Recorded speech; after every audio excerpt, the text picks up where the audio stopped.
Hi there. It says I'm live. Let me get my script out here in front of me. Okay, right there.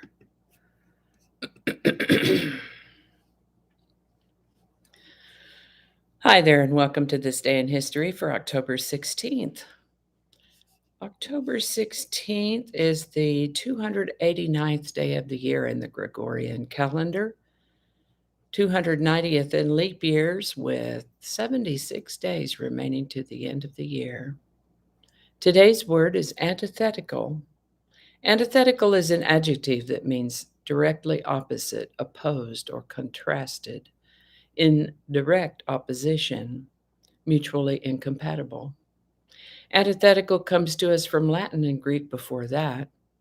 First documented use of the word antithetical is 1500s. And with that, we're going to start by talking about William Whiston, somebody you've probably never heard of. I certainly hadn't. He was an English theologian, historian, and mathematician. Big fan of Isaac Newton, he was. He lived from 1667 to 1752. So what?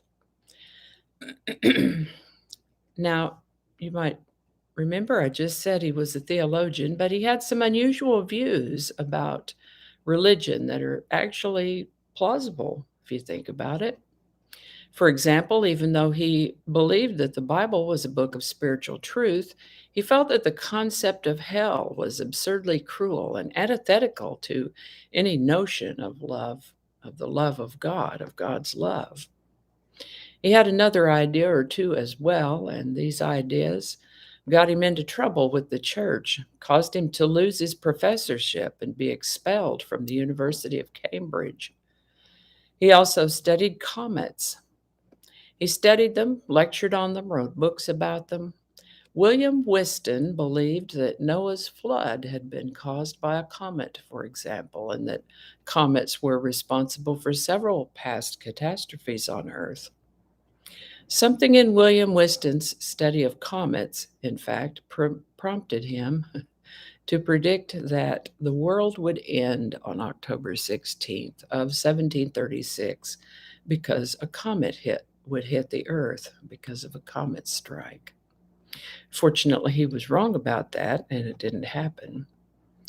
October 16th, 1736, he was just sure that a comet was going to destroy the Earth. I'm glad he was wrong about that. This is the birthday of baseball great Goose Goslin, born October 16th, 1900. Isn't that a great name?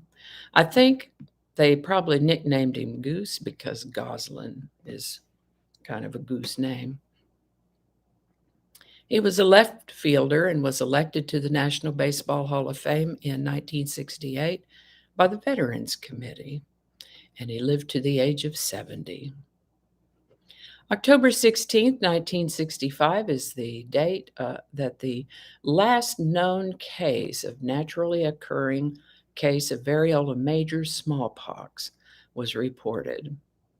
On October 16th, 1975, her third birthday no less, little Rahima Banu of Bangladesh was reported to have smallpox.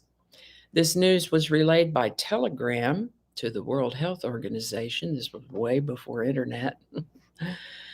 And the World Health Organization came out to inoculate anyone who might have come into contact with the child and to search for anyone else who might be infected. Smallpox was an utterly miserable disease to have, and it had about a 30% fatality rate, which means that about 1 out of 3 people who got it died. Because it was so contagious, it tended to hit in waves of outbreak throughout history. The earliest evidence of smallpox goes back as far as 3 BC, as seen in Egyptian mummies. Little Rahima survived, though, and was declared free of the virus about a month later. She's still alive, turns 48 today. And that's it for today. It's a short one. I guess we're coming up on 5 minutes, so not so short, but not that many items to cover today. So I hope you found that interesting, and if you enjoyed this video, give it a like. Thank you for the like that you have already given me. Let's see what else. Oh, yes, subscribe if you haven't already. Consider subscribing, and feel free to share this video. Since I'm doing this one live, I've put a link to last year's episode in the show notes. I cover a lot more subjects in that video at just a much more brief coverage. But if you're interested in seeing that, there's a link in the show notes for it. Alrighty, just scanning through here to see if there's anything else. Alrighty, well, golly, that's it. Have a wonderful day. Now, let's see here. So now we're going to look for the thank you very much button. And thank you very much.